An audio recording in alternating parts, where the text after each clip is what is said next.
Et bonjour à tous et à toutes, bienvenue sur ma chaîne pour une nouvelle présentation vidéo d'un livre de Maite Mola Peto. Il s'agit de La puissance des pierres.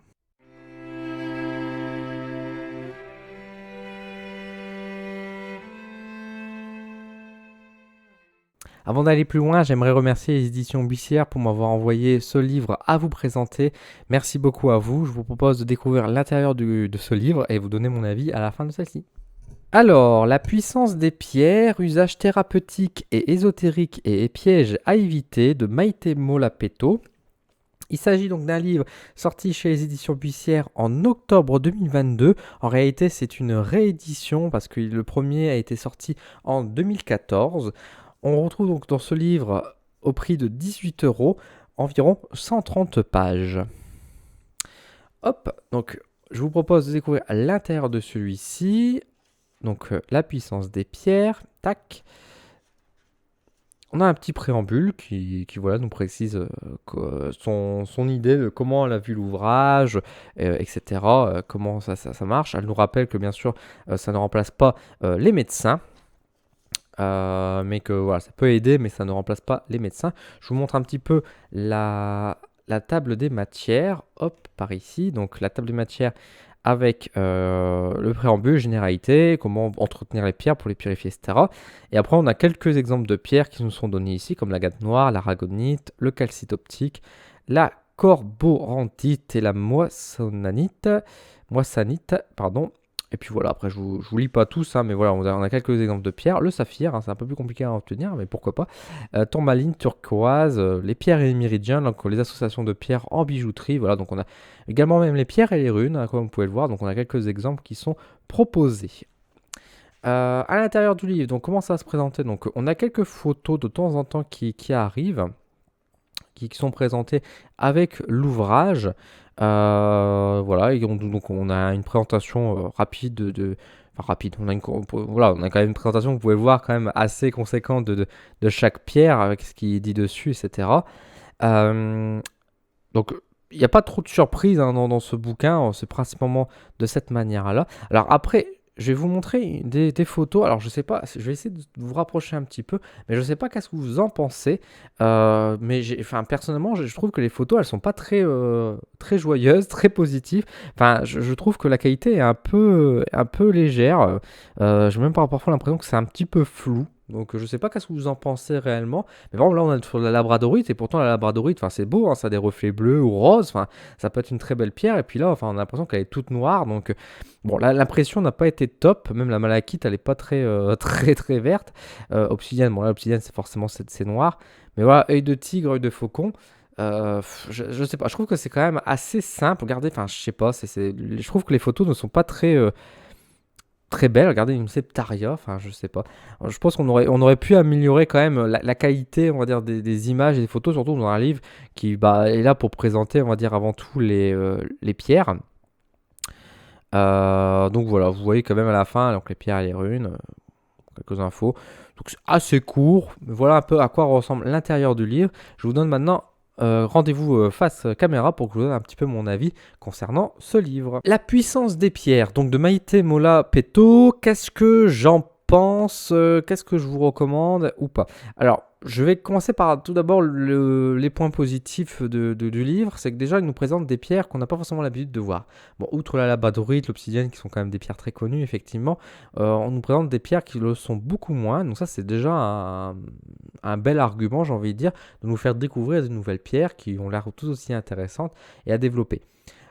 C'est bien que dans le préambule, la personne précise dans un court paragraphe, mais elle le précise quand même qu'effectivement, les pierres ne remplacent encore aucunement la médecine et ne soignent pas, même si après, l'autrice se permet de dire régulièrement que telle pierre est raccordée pour tel cas de santé, telle problématique, etc., et que les pierres vont venir aider à traiter ce genre de choses. Heureusement qu'il y a un préambule qui nous précise quand même que c'est en dehors du cadre médical et qu'il y a un encouragement bien sûr à consulter les médecins par ailleurs. Maintenant, bon, les explications qui sont données dans le bouquin sont assez claires, enfin c'est assez complet sur ce que est dit la pierre, même si, bah, encore une fois, on pourrait toujours critiquer sur la même présenté. Maintenant, moi je ne suis pas lithothérapeute. Je veux dire, on n'a pas par exemple les origines des pierres, etc., de comment elles se sont formées, les éléments chimiques qui peuvent la composer, par exemple, qui peuvent être toutefois aussi intéressants. Tout ça est passé un peu à la trappe, c'est pas grave, hein, c'est un choix d'écriture, je peux comprendre. On nous parle beaucoup plus de côté pratique, utilisation, etc., de la pierre. Bon. Euh, je suis pas très fan du livre, pour être tout à fait franc avec vous.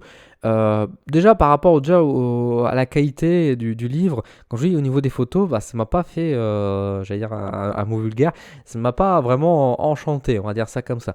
Je trouve enfin, qu'on aurait pu vraiment améliorer les images. Enfin, après, c'est au niveau de l'impression que ça a foiré, sans doute, mais enfin même le choix des photos, est-ce qu'on n'aurait pas pu avoir mieux, faire mieux? Je veux dire, encore une fois, enfin, les pierres, ça doit faire rêver. Et là, c'est vrai, quand on voit ça, ça donne pas forcément plus envie que ça, j'ai l'impression. Donc, après, c'est que mon avis. Après, peut-être vous me direz en commentaire, vous, qu'est-ce que vous en pensez au niveau des images. Mais c'est vrai que j'ai déjà eu quelques livres aussi de lithothérapie. Bon, en général, les images donnent plus envie quand même que celle-ci. Je trouve un peu sombre. Mais encore une fois, c'est peut-être un défaut de l'impression. Dans la manière dont c'est écrit, je suis pas très fan en fait du discours qui est partagé dedans parce que je trouve qu'il y a une certaine forme, enfin le ton qui est donné, je le trouve un peu lourd parfois en fait. J'étais pas à l'aise quand je lisais ce bouquin, c'est un peu étrange, hein, mais vraiment j'étais pas, je sais pas, j'avais un sentiment qu'il y avait une sorte de forme d'arrogance un petit peu dans la manière dont c'est écrit, etc. Attention, je veux pas manquer de respect à Maïté Molopeto qui écrit ce livre, bien au contraire.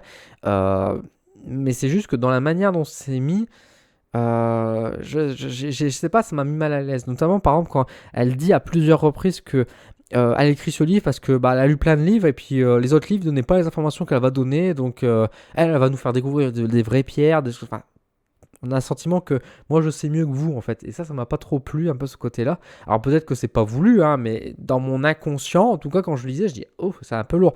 De même qu'à un moment donné, lorsqu'elle dit que bah voilà un médium qui vous fait payer c'est un charlatan, vous vous doutez bien que ça me plaît pas trop ce genre de discours. C'est un discours qui est très, enfin qui est désuet et que enfin, je vais même pas argumenter pour ça. Je pense que vous êtes tous ici à me suivre, à être plutôt en accord que bah si, il faut quand même qu'on soit payé, qu'on rémunéré quand même un petit peu. Mais voilà, c'est ce genre de propos par exemple dans un livre. Bon, j'ai dit ok. Donc voilà, le style d'écriture parfois est un peu lourd, j'ai trouvé. Et notamment un autre détail qui m'a un peu perturbé et j'ai pas compris, c'est qu'à la fin du livre, donc elle parle des runes et des pierres, elle dit voilà je vais donner des associations de pierres avec chaque rune, donc je me suis dit bah ok c'est intéressant, et elle dit voilà vous verrez dans le tableau suivant, mais sauf qu'il n'y a pas de tableau. Il y a aucun tableau dans le livre à la fin, dans le chapitre l'association de runes avec les pierres, il n'y a pas d'association. Elle nous dit qu'il y en a un avec un tableau. Alors, est-ce que pareil, au niveau de l'édition, ça a été oublié d'être rajouté voilà, est-ce que. Je sais pas qu'est-ce qui s'est passé, mais il manque le tableau.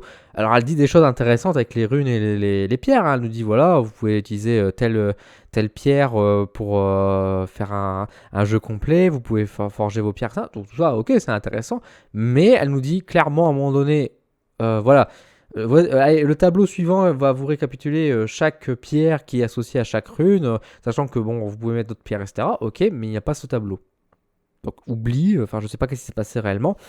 C'est peut-être la maison d'édition, c'est peut-être l'autrice, je ne sais pas. Je n'aurai pas la réponse de toute façon, mais c'est assez à noter. Et tout ça, finalement, on rajoute et on se rappelle du prix quand même qui est de 18 € pour un livre qui est quand même très léger.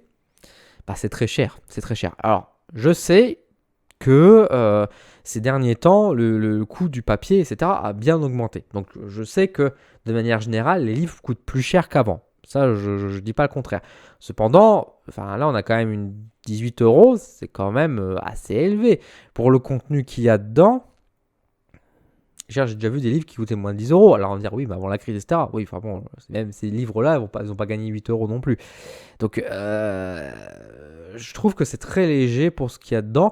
C'est dommage parce qu'encore une fois, il y avait des pierres que je ne connaissais pas et que c'est intéressant de découvrir. Mais encore une fois, il y a beaucoup de choses qui m'arrêtent un peu. C'est déjà, le livre n'est pas très sexy pour dire les choses.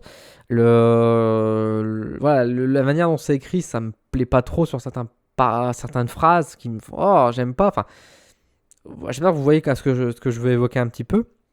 Et au final, je me dis, on paye 18 €. je veux dire, mine de rien, 18 euros, c'est quand même très cher, je trouve, par rapport à d'autres livres qui sont parfois plus longs, plus complets, et, voire moins chers. Donc c'est quand même dommage. C'est quand même dommage. Donc c'est un livre que, très sincèrement, je vous recommande assez peu finalement parce que je ne suis pas très convaincu. Maintenant, si vous intéresse, si vous voulez découvrir, que vous êtes fan de la lithothérapie, bah pourquoi pas, hein, je ne vais pas vous arrêter par rapport à ça.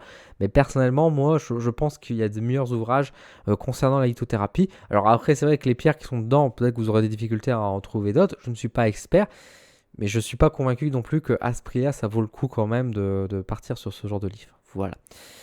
Donc, voilà, je vous donne un peu mon avis. Si vous possédez ce livre chez vous, peut-être même la première édition, etc., bah, n'hésitez pas à me faire un petit retour, parce qu'encore une fois, peut-être qu'il y a des différences dans les éditions, normalement c'est le cas, donc peut-être que vous pourrez me dire le contraire. Si vous avez également la première édition, vous avez des photos par exemple des pierres qui sont dedans, bah, n'hésitez pas à me montrer, peut-être que pour voir la différence de qualité, peut-être encore une fois c'est un défaut d'impression qui est là-dessus. En tout cas, voilà, si vous avez des questions, des choses comme ça, n'hésitez pas également à me le dire en commentaire, hein, je vous répondrai sans souci à ce sujet. Et puis merci en tout cas de suivre mon contenu. Et je vous dis à très vite sur ma chaîne pour ce sont de nouvelles vidéos, de nouvelles présentations. Et sur ce, passez une bonne semaine, une bonne journée, prenez soin de vous. À bientôt.